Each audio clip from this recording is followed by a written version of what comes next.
दो गोरी अंग्रेजन भाभीयों की दुलारी काली ननंद। अगर आज भी ये रिश्ता पक्का नहीं हुआ तो मुझसे बुरा कोई नहीं होगा। अपनी इस गंदी शक्ल पर थोड़ा सा मेकअप थोप ले। कलावती अपनी बेटी को ऐसा बोलकर वहां से चली जाती है, जिसके बाद प्रेरणा बहुत मायूस हो जाती है और वो खुद से ही परेशान होकर शीशे में अपने आप को देखकर कहती है, ये काला रंग और ये शक्ल किसी को आज तक पसंद ही नहीं आई, तो अब कौन सा किसी को मेरी ये शक्ल पसंद आने वाली है। प्रेरणा अपना मन मार कर शीशे में तैयार होती है, लेकिन वो अपने आप से इतनी परेशान थी कि खुद से अच्छे से तैयार भी नहीं हो पाती। वो सिंपल सा एक सूट पहन लेती है और सभी मेहमानों के सामने आ जाती है। तभी उसको देखते ही लड़की की माँ कहती है, अरे मोरी भैया, ये तो पूरा काला कोयला है। हे भगवान, इस काली कोयल से मैं अपने बेटे की शादी नहीं करवा सकती।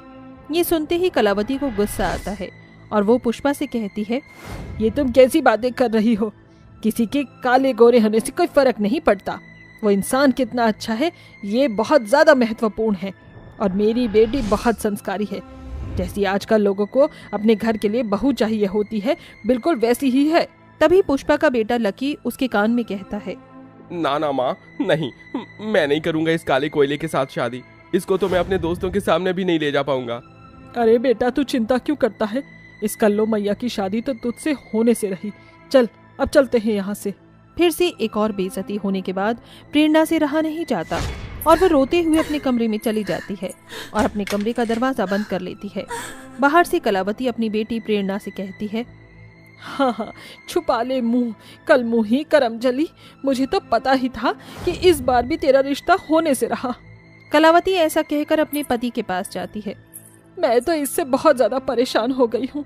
पता नहीं हमारे खानदान में इतनी काली लड़की पैदा कैसे हुई। मुझे तो लगता है ये सब तेरी ही गलती है। सच सच बता दे, कलावती कहाँ अपना मुंह काला करवा कर आई थी? आप मेरे चरित्र पर उंगली उठा रहे हो, ये मैंने कभी सोचा भी नहीं था। इस कल्लो मैया की वजह से मुझे क्या क्या दिन देखने पड़ रहे हैं। अब तो मुझे अपने दोनों बेटों को ही बुलाना पड़ेगा। कलावती ऐसा कहकर अमेरिका में अपने दोनों बेटों को फोन मिलाती है, जहां पर उसके दोनों बेटे अपने ऑफिस में बैठकर काम कर रहे होते हैं। अरे चिराग, देख माँ का फोन आ रहा है। मुझे एक अर्जेंट फाइल अंदर लेकर जानी है, तो जरा माँ को अपने फोन से फोन कर ले। विजय फाइल लेकर अपने बॉस के केबिन में चला जाता है, जिसके बाद चिराग अपनी माँ को फोन करता है। हाँ माँ, क्या हुआ? आप घर पर सब ठीक तो हैं? आपने ऑफिस टाइम में ही कॉल कर दी। अरे ना मूर्खो, तुम दोनों तो वहाँ जाकर बैठ गए हो और यहाँ पर मेरे सर पर ये बोझ पड़ा हुआ है, इसे कौन उतारेगा? अरे माँ, आप कौन सी बोझ की बात कर रही हो? हम अच्छा खासा कमा कर आपको पैसे भिजवा देते हैं। घर में किसी चीज की परेशानी नहीं होने देते। फिर आप ऐसा क्यों बोल रही हो? तेरी जो ये बहन है ना, इसके काले रंग की वजह से इसका कोई रिश्ता नहीं हो रहा और अब मैं तो हो गई हूँ तंग। इसीलिए दोनों तुरंत के तुरंत वापस लौट आओ, नहीं तो मैं इस कल्लो को इस घर से धक्के मारकर निकाल दूंगी। अपने बेटे को धमकी देकर कलावती तुरंत फोन काट देती है, जिसके बाद चिराग इस बारे में अपने भाई विजय को बताता है। उन दोनों के पास अब कोई भी ऑप्शन नहीं था, क्योंकि उन्हें अपने घर गए हुए भी कई साल हो चुके थे। वो दोनों अपनी और अपनी पत्नियों की टिकट कराते हैं और अपने गांव पहुंच जाते हैं। अरे माँ, दरवाजा खोलो, तुम्हारे दोनों बेटे आ गए हैं। जैसे ही कलावती दरवाजा खोलती है, दरवाजे पर उसके दोनों बेटे अपनी दोनों अंग्रेजन पत्नियों के साथ खड़े होते हैं। अरे मेरे लाल, मेरे हरे, मेरे गुलाबी, मेरे नीले, मेरे लाडले बेटे, आ जाओ, अपनी माँ के गले लग जाओ। तुम्हारी माँ का सीना कब से तुम्हें गले लगाने के लिए तड़प रहा था। कलावती अपने बेटों को गले लगाने के बाद अपनी अंग्रेजन बहुओं से कहती है, अरे वाह, इस बार तो मेरी अंग्रेजन बहू भी साथ आई है। चलो चलो आ जाओ, मेरे पैर छू लो और मुझसे आशीर्वाद ले लो। कलावती के कहते ही उसकी दोनों अंग्रेजन बहू उसके पैर छूते हुए कहती हैं, नमस्ते मामी जी। प्रणाम मामी जी, कैसी हो आप? मैं तो ठीक हूँ, तुम दोनों बताओ, बड़ी कमजोर लग रही हो। चलो तुम्हें देसी घी के पराठे खिलाती हूँ, जिससे तुम बहुत जल्दी मोटी हो जाओगी। जहाँ पूरा परिवार एक दूसरे को प्यार प्रेम दिखाता है, वहीं बेचारी प्रेरणा पूरे परिवार से अलग अपने कमरे में ही घुट रही होती है, जिसके चलते सबसे पहले सोफिया और एलिना उसी के पास जाती हैं, क्योंकि उन्हें अपनी काली ननंद के काले रंग से कोई भी दिक्कत नहीं थी। वो उसके दिल से बहुत प्यार करती थी, मानो जैसे उसकी ननंद उनकी दुलारी हो। तुमने खुद को यहाँ अकेले बंद क्यों किया है प्रेरणा? रो रो कर तुम्हारा तो हालत ही बिखर गया। बिखर नहीं भाभी जी, बिगड़ गया है। इस घर में मुझे कोई भी प्यार नहीं करता सिवाय आप दोनों के। आप दोनों यहाँ हमेशा नहीं रहती हो, मुझे आप दोनों की बहुत याद आती है। पिछली बार की तरह फिर से मेरे रिश्ते वाले काले रंग की वजह से मुझे नापसंद करके चले गए। मुझे बहुत बुरा लगा। ये सुनते ही सोफिया और एलिना प्रेरणा को गले से लगा लेती हैं और उसकी आंखों में आंसू पहुंचती हैं। तुम्हें रोने की जरूरत नहीं है, तुम्हारी भाभियाँ आ गई हैं, अब सब ठीक हो जाएगा। अभी थोड़ी देर में हम तुम्हें शॉपिंग के लिए ले जाएंगे, वहाँ तुम्हें अपनी पसंद का कपड़ा दिलाएंगे। जैसे ही सोफिया और एलिना प्रेरणा को अपने साथ कमरे से बाहर लेकर आती, कलावती, दुर्गेश और उसके दोनों भाइयों का उसकी शक्ल देखते ही मुंह बन जाता है। हम अपनी प्रेरणा को बाजार लेकर जा रहे हैं, हमको आने में देरी हो जाएगी। चलो प्रेरणा, चलते हैं ढेर सारे शॉपिंग करने। एलिना और सोफिया दोनों ही प्रेरणा को बड़े से मॉल में ले जाती हैं और उसके लाइफस्टाइल को चेंज करने के लिए अच्छे अच्छे कपड़े उसे दिलवाती हैं। भाभी, ये तो बहुत छोटा है, इसे मैं कैसे पहनूं? ओहो नैना जी, छोटा नहीं, शॉर्ट ड्रेस बोलते हैं इसको, जाओ जल्दी पहन कर दिखाओ। सोफिया के कहने पर प्रेरणा ट्रायल रूम में जाती है और शॉर्ट ड्रेस पहन कर आती है। वो शॉर्ट ड्रेस उसके ऊपर बहुत अच्छी लगती है, लेकिन ड्रेस के ऊपर उसकी चंपू वाली चुटिया उसकी भाभियों को बिल्कुल भी पसंद नहीं आती। जिसके बाद वो उसे पार्लर में ले जाकर वहाँ उसके बालों की एक प्यारी सी कटिंग करवा देती है और बाकी की काफी चीजें भी करवाती हैं, जैसे थ्रेडिंग, फेशियल, मैनिक्योर, पेडिक्योर। सब कुछ होने के बाद प्रेरणा बहुत सुंदर लगती है। देखो प्यारी नंद, तुम कितना सुंदर लग रही हो, काला रंग से फर्क नहीं पड़ता, सिर्फ हमको हमारी खूबसूरती को निखारना आना चाहिए। उस दिन एलिना की बातें सुनकर और अपने आप को शीशे में देखकर प्रेरणा सब समझ जाती है, जिसके चलते वो अपने लाइफस्टाइल को पूरा ही बदल देती है। उसकी भाभियां उसे अच्छा मेकअप करना भी सिखा देती हैं। अब बेशक उसका रंग सांवला था, लेकिन वो अच्छे कपड़े और मेकअप करके सुंदर दिखने लगती है, जिसके चलते अब उसका रिश्ता एक अमीर घराने में हो जाता है और उसकी शादी की रस्में भी शुरू हो जाती हैं। शादी वाले दिन उसकी दोनों अंग्रेजन भाभी उससे कहती हैं, तुम बहुत प्यारी लग रही हो, तुमको नजर ना लगे। भगवान तुमको हर बुरी नजर से बचाएगा, तुम हमेशा हमारी दुलारी रहोगी ननन जी। अंग्रेजन भाभियों को उनकी ननन से इतना प्यार करते हुए देख विजय, चिराग और उनके माता पिता को अपनी गलती का एहसास होता है और वो सभी प्रेरणा से माफी मांगते हैं। आप सभी को अपनी गलती का पछतावा है और आप सभी ने मुझे अब वो प्यार दिया है जिसके लिए मैं कितने सालों से तड़प रही थी। आज मुझे मेरा परिवार मिल गया, ये सिर्फ मेरी प्यारी भाभियों की वजह से हुआ है। प्रेरणा सबसे प्यार से बात करके अपने ससुराल के लिए विदा हो जाती है, जिसके बाद वो अपने ससुराल में जाकर खुशी खुशी रहने लगती है। चंपा, गजरी, सारी तैयारियां हो गई क्या बहू के आने की? बहुएं अभी आते ही होंगी। माँ जी काहे इतना परेशान हो रही हो? सारी तैयारियां समय से हो गई हैं, अब तो बस बहुओं के आने का इंतजार है। भगवती और भगवती की दोनों बहुएं चंपा और गजरी बहुत ही खुश होती हैं। भगवती ने अपने दोनों बड़े बेटे मोहित और आकाश की शादी गांव की रहने वाली गजरी और चंपा से करवाई थी, लेकिन वहीं अपने दोनों छोटे बेटे सुमित और राज की शादी भगवती शहर की रहने वाली तनीषा और अलीशा से करवाती है। भगवती और चंपा, गजरी बड़े ही प्यार से तनीषा और अलीशा का स्वागत करते हैं। दुल्हनिया, इस कलश को गिराकर घर के अंदर प्रवेश करो। व्हाट? दुल्हनिया? व्हाट क्या? ओह माय गॉड, व्हाट नहीं व्हाट? ये क्या होवत है? तुम दोनों को इतनी भी इंग्लिश नहीं आती है कि तुम्हें व्हाट का मतलब पता हो?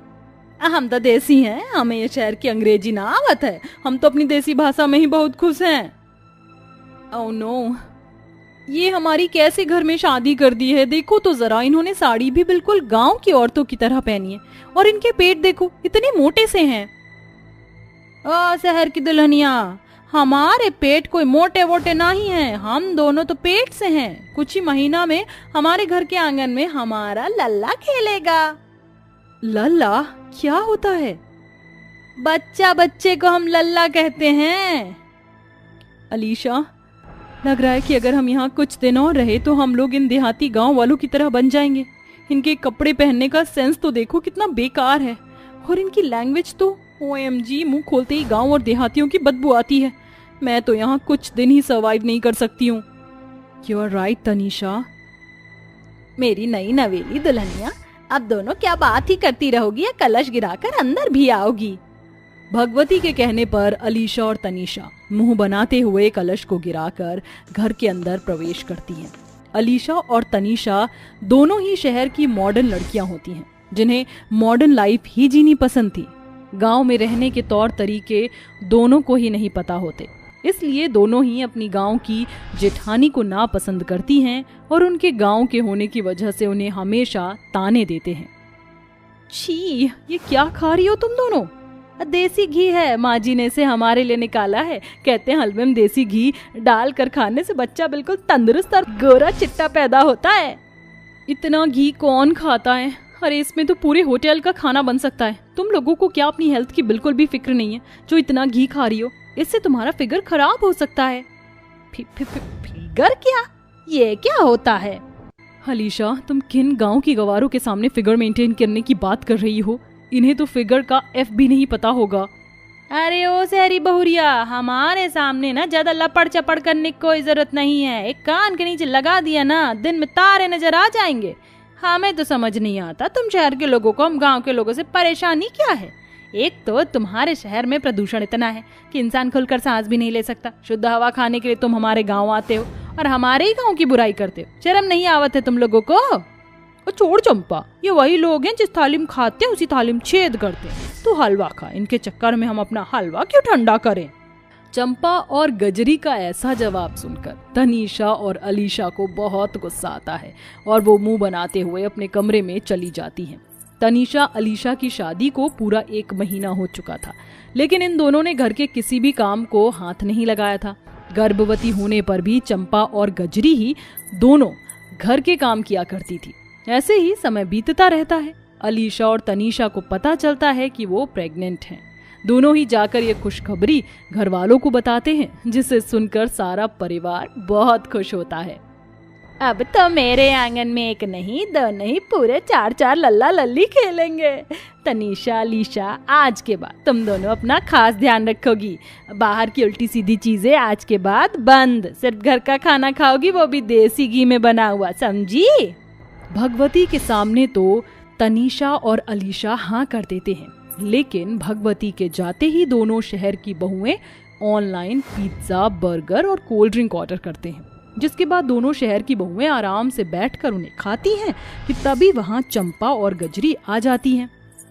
माँ जी ने तुम दोनों को बाहर का खाने से मना करा था, लेकिन फिर भी तुम दोनों यहाँ बैठकर मजे से लपालप चीजें खाए रही हो।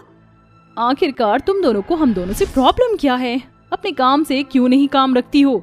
हम चाहे कुछ भी खाएं, कुछ भी पिएं, तुम्हें उससे क्या मतलब? लेकिन कम से कम अपने बच्चों की खातिर ही ये चीज बंद कर दो। तुम्हें पता भी है इन चीजों को खाने से तुम्हारे आने वाले बच्चों पर कितना गंदा असर पड़ेगा। ये खाना बंद करो। ये देखो, माँ जी ने तुम दोनों के लिए देसी घी के लड्डू बनाए हैं, इन्हें जल्दी से खा लो, ये बच्चे की सेहत के लिए अच्छा होता है। चंपा की बात सुनकर अलीशा गुस्से में चंपा के पास जाती है और लड्डू को छीनकर फेंक देती है। ये गंदे और वाहियात लड्डू ले जाओ यहाँ से। हमसे बिना पूछे हमारे लिए कुछ लाने की जरूरत नहीं है, समझी? अलीशा तनीषा की बात सुनकर चंपा और गजरी की आंखों में आंसू आ जाते हैं और वो वहां से चुपचाप चली जाती हैं। ऐसे ही समय बीतता रहता है। समय बीतने के साथ साथ चंपा और गजरी देसी घी का खाना और सही चीज खाते हैं, लेकिन वहीं तनीषा, अलीशा हर रोज बाहर की चीजें खाते हैं। अपनी सास के समझाने पर भी अलीशा और तनीषा उसकी एक नहीं सुनती। समय बीतने के साथ साथ चंपा और गजरी का 9वां महीना लग जाता है और 9वें महीने के लगने के बाद कुछ ही दिनों में चंपा और गजरी को लेबर पेन शुरू हो जाता है, जिसके बाद सभी लोग उन्हें हॉस्पिटल लेकर जाते हैं। डिलीवरी के बाद चंपा और गजरी दोनों को ही बच्चे स्वस्थ पैदा होते हैं। चंपा और गजरी देसी तरीके से अपने दोनों बच्चों का लालन पालन करती हैं। तनीषा और अलीशा का 7वां महीना शुरू हो जाता है, लेकिन दोनों ही अपनी आदतों से बाज नहीं आती हैं, जिसे देखकर भगवती बहुत परेशान हो जाती है। अलीशा, तनीषा, तुम दोनों का 7वां महीना लग चुका है, लेकिन ना ही तो तुमने बाहर की चीजें खाना बंद करी हैं और ना ही अपने बिस्तर से उठती हो। अगर ऐसे ही चलता रहा तो बच्चों के जन्म के समय तुम लोगों को काफी तकलीफ होगी। अभी भी समय है, अपनी आदतों पर रोक लगाओ। अफो माँ जी, आप अपनी ये गांव की बातें अपने पास ही रखो। हमें आपकी इन फालतू बातों में जरा भी इंटरेस्ट नहीं है, बिकॉज हमें अपनी प्रेगनेंसी में क्या करना है क्या नहीं, ये हमें आपसे ज्यादा नॉलेज है, अंडरस्टैंड? लेकिन बहू, हमें एक बात बार बार रिपीट करने का कोई शौक नहीं है, ओके? अलीशा और तनीषा इतना बोल ही रही होती हैं कि तभी अचानक उनके पेट में दर्द शुरू हो जाता है। दर्द इतना ज्यादा होता है कि दोनों से ढंग से खड़ा भी नहीं हुआ जा रहा होता है। ये सब देखकर सभी लोग उन्हें अस्पताल लेकर जाते हैं। पूरे 2 घंटे हो चुके थे, लेकिन घर वालों को अपनी बहुओं की खबर नहीं मिलती। 2 घंटे बाद जब डॉक्टर आता है तो देखिए, आपकी दोनों बहुएं तो फिलहाल ठीक हैं, लेकिन हम उनके बच्चे को नहीं बचा सके। उनकी प्रेगनेंसी में काफी कॉम्प्लिकेशंस थे। अगर हम उनके बच्चों को बचाने जाते तो आपकी बहू की जान नहीं बच पाती। डॉक्टर की बात सुनकर सभी परिवार वालों की आंखों में आंसू आ जाते हैं। जब ये बात अलीशा और तनीषा को पता चलती है तो उन्हें अपनी गलतियों का एहसास होता है, जिसके बाद वो अपनी सास और जेठानियों से माफी मांगती हैं। गजरी, हमें माफ कर दो। शहर से होने के घमंड में आकर हम लोगों ने तुम लोगों की जरा भी बात नहीं मानी। अगर हम तुम्हारी बात मान लेते तो आज हमारे बच्चे भी जिंदा होते। हमें माफ कर दो। हमारी गलतियों के कारण हमने हमारे बच्चों को खो दिया, हमेशा हमेशा के लिए। जो हुआ उसे भूल जाओ, होने को कौन रोक सकता है। हमारे बच्चे भी तुम्हारे बच्चे ही हैं, तुम उन्हें भी माँ का प्यार दे सकती हो, बिल्कुल अपने बच्चों की तरह।